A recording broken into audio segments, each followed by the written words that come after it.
This game is called Maki. It's my second most recent game, and it's about a beast man that you play as a Maki.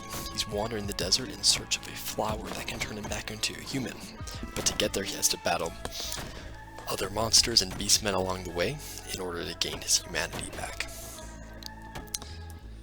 The game is a roguelike top-down shooter in the same vein as Nuclear Throne or Enter the Gungeon, except the twist is that you don't use guns of any sort. Instead, objects are littered on the ground, rocks, boomerangs, dynamite, and you throw them around, and they bounce off of enemies. This creates really interesting gameplay as you have to think about not only what you're throwing it at, but where it's going to go and how you can play off of that.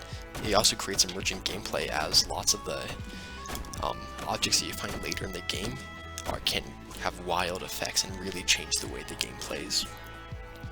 Each level is randomly generated. The layouts are handcrafted, but then the enemy and object placement is random but still very much controlled to an object so that each level can still be fun to play. One thing I was really proud of in this game was the way the art turned out. I put a lot of time into the theme of the game, some story, and then also the art to create a unique look that was very much something that represented myself and the things that I'm interested in, various styles that I was inspired by, and that turned out very good on that end. The music in the game was created by Christian D'Agostine. We collaborated together for the music in this game.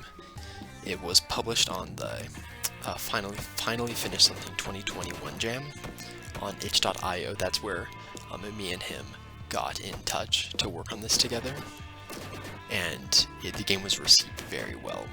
Definitely my most successful game to date. It did well in the jam and then also was featured on the front page of itch.io, and it was be played by a lot of people, so that was really fun to see it get such a reception. This is the game I'm the most proud of. Was the most fun to make and definitely to play, and it turned out very well.